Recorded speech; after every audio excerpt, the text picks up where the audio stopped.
Hey everyone, I'm BB, and today I'm giving my review of Heartstopper Season 2. Been waiting for this video. Okay, to start with, I gotta be honest, the season was not as good as Season 1. Like, I think it's because I read the books, I hadn't read the books when I read Season 1, so it was a whole new experience for me, but after I'd watched Season 1, I got all the books and I read them, so I kind of knew almost everything that was going to happen. There were still a few surprises that were changed for the show, so that was cool, but yet I kind of knew most of the things that were going to happen, so I didn't feel as special, so it's kind of my fault, really, but, still, but it's still a 10 out of 10 season. Well, I mean, it's a 10 out of 10 show overall, but, I'm just saying, I didn't like this season as much as Season 1, but that's fine. It doesn't have to be as special. Also, the soundtrack this time, because Heartstopper, like Season 1, has one of my favorite soundtracks out of any show or movie. The soundtrack is so good, it fits this show so well. Each song, well, almost each song fits each scene, like, very well. It reminds me of the Shrek 2 soundtrack, that's how good it is. But this soundtrack, while a lot of the songs were very, very fitting for their scenes, I didn't enjoy it as much. Like, aside from a couple of really good songs, the soundtrack overall just wasn't as good as Season 1, but, it's probably because I didn't enjoy the season as much, again, but still, there were a couple really good songs that I will probably listen to, from now on. Okay, now here's a really, really good change. I'm very happy about it. I don't know if any of you picked up on it, but they got to swear. They got to swear, because in the books, they swear, every sentence, which is more relatable to, me and a lot of other people.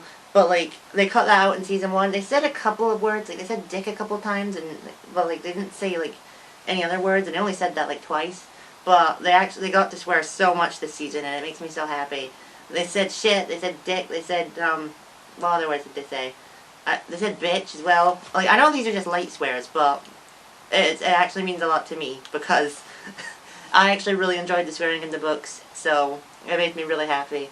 I enjoyed that. Thank you, Alice, for getting them to allow the characters to swear. I want to talk about these two in the same segment, because why not? But Nick's brother and dad. Yeah. Yeah.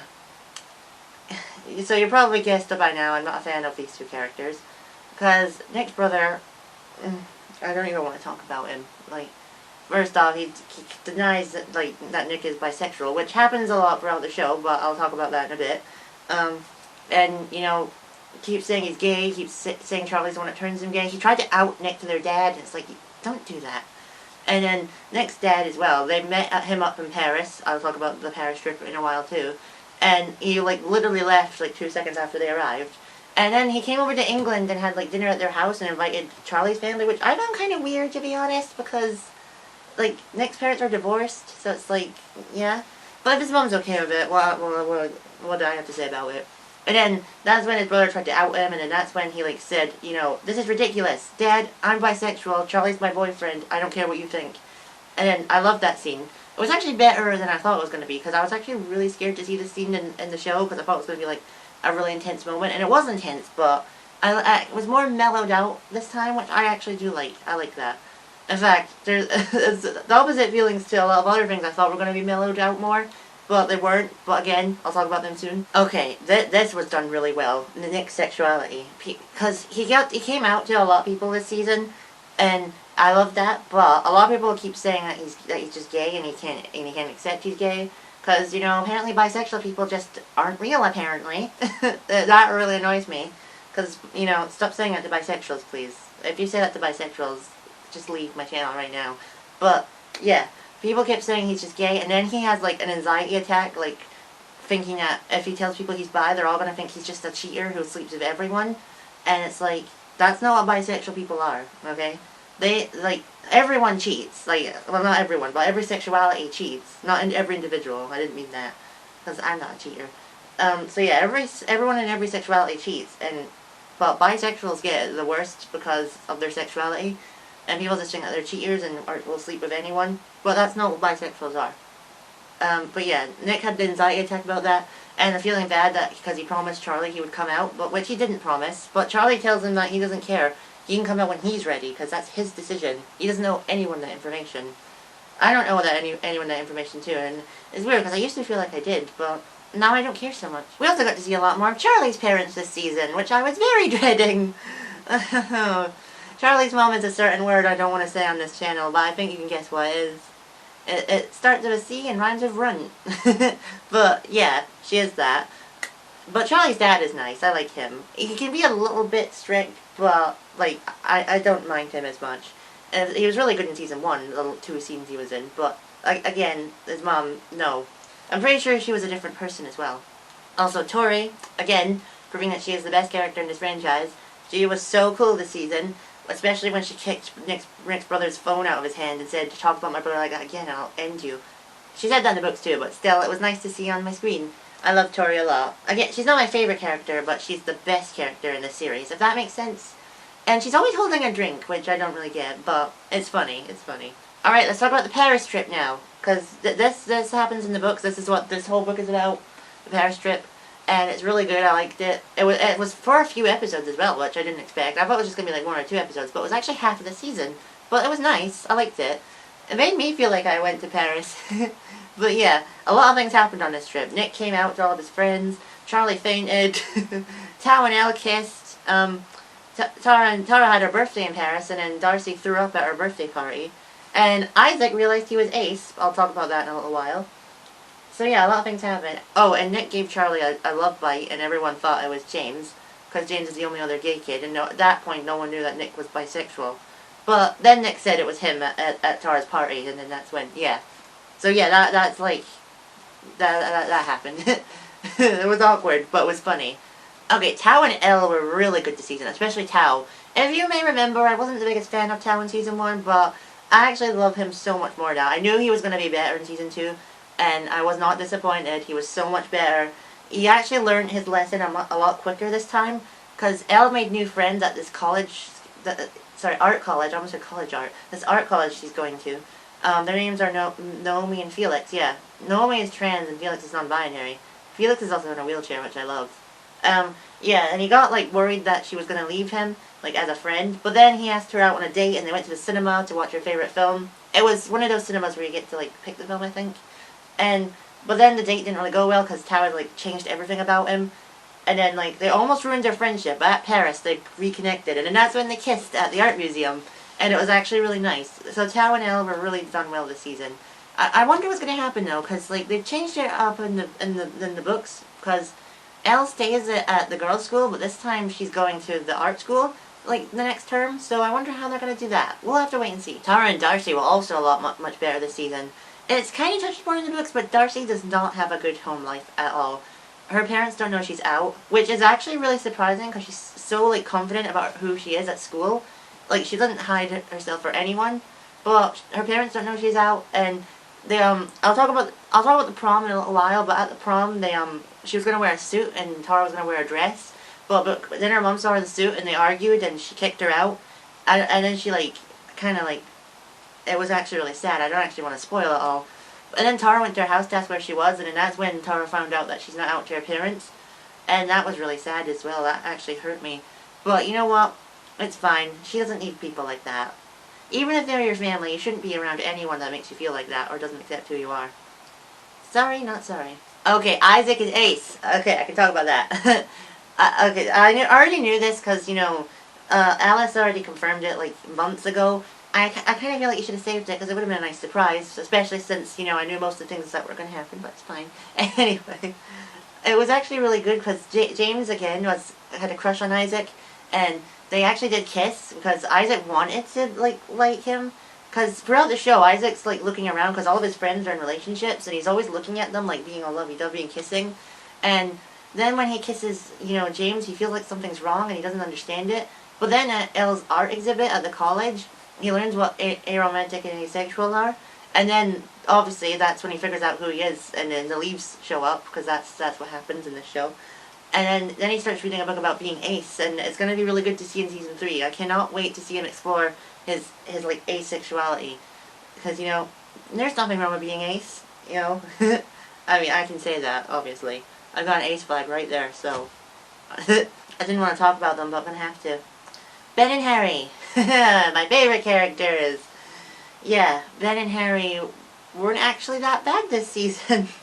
So, because Harry only has like 2 minutes screen time throughout the whole show, which made me so happy. Thank you, Alice. He's not important at all. Like, There are a couple of moments when like he apologized at the Tara's birthday party, but then they just slammed the door in his face, which I love. And Ben, oh my god, kept saying the most awful things to Nick, saying how Nick's just as bad as him, how Charlie's only with him because Nick got into his head, and then he actually says to Nick that he wants to be Charlie back and he's gonna steal him from him, and he apologizes for what he did, which I don't want to say on this channel what he did, but again, I say this all the time, if you've read the books or watched the show, you know. And so he apologized to him, and expected Charlie to take him back after that, and then Charlie said, like, I can't quite quote it word for word because I don't quite remember all the words, but I remember the gist of it, and what he said was really powerful, like, that was amazing, good for Charlie. This shows that he's not just this, like, fragile little boy, he is strong and confident in himself sometimes. Kind of like me. But yeah, what Charlie said to him was awesome, and then at the end he said, you know, I hope you become a better person, but I don't want to be there to see that. And then they walk away. And I loved that. And I hope we don't see Ben in Season 3. He got too much screen time. Just from the trailer, he got too much screen time. Doesn't help that he had to sit next to Nick at their exams. Yeah. Actually, before we move on to the next thing, I just wanted to quickly talk about the exams.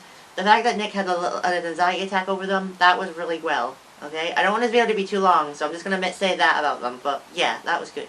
Okay, Imogen, who's pretty much the only, like, new character, because even though Isaac is, like, a new character, he's replaced Aled, like I said in my last video. So yeah, Imogen had a lot to do this season. She went out with Ben, because Ben's, like, I don't know why Ben's going out with Imogen.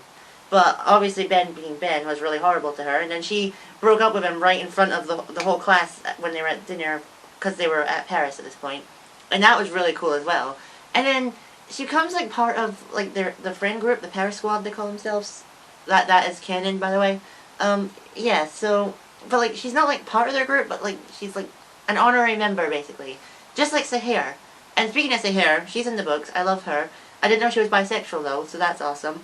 Cause like, excuse me, Imogen's like the token ally of the group. But then like she thought Sahir was an ally, and then that's when she's like, I'm bisexual actually.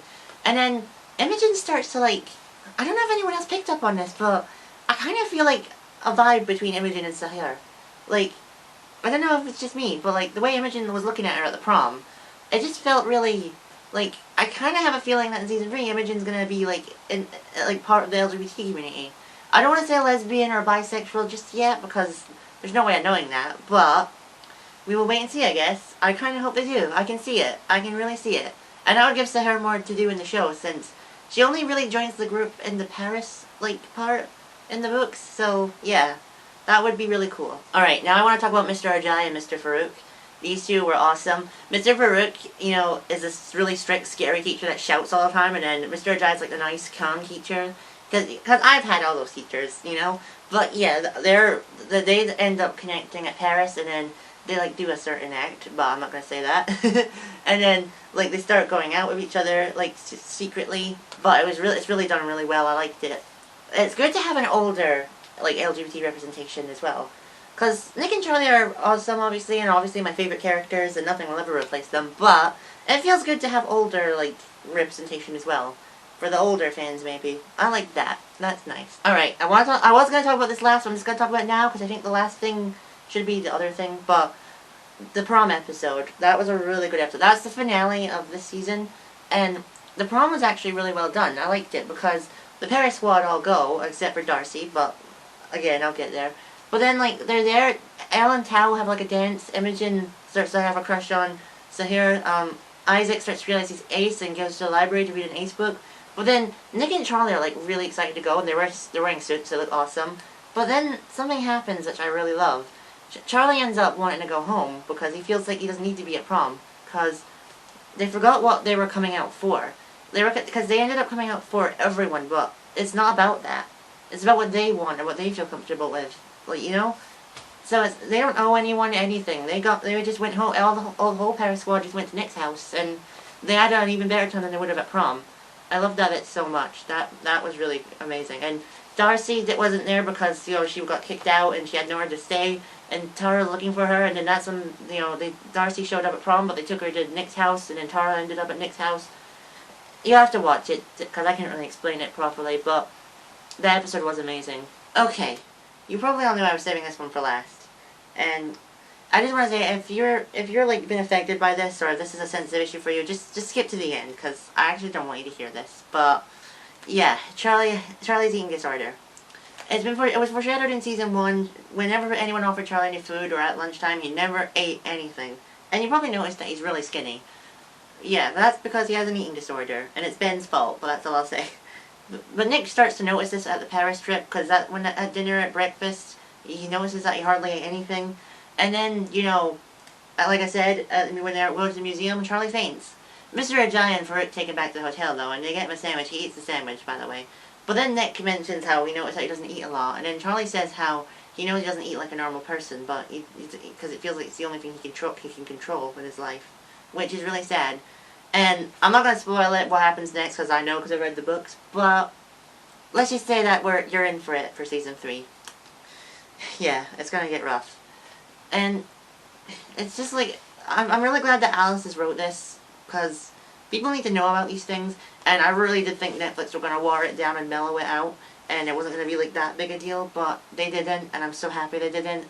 Like, you don't understand how happy I am that Netflix did not shy away from showing this, because it was done beautifully. And after the prom episode, well, after the prom I should say, because it's the same episode, when everyone leaves Nick's house after they've spent the night there, they start talking about Charlie's past, and I don't even know if I want to say it. It made me upset when I read it in the books. It made me upset when I heard it in the show. But let's just say it's something that, like, I hope that, you know, most of my audience have not done. I've never done it, and I never will do it. But it's something really serious, and if you do that, please just get help. You know, you like not in like a mean way, but you really do need help. And like, I don't know what else to say.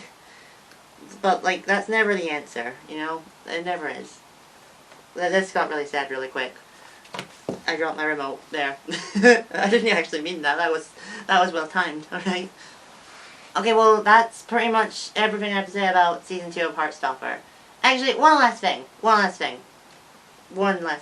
okay? And I don't know if... No one else has probably thought this. I'm probably the only one that thinks this, but we were robbed from the prom episode, okay? We were robbed from having Kit Connor jump up on stage and sing an Elton John song. If you know, you know, okay? But that's where I'm going to end that. Bye.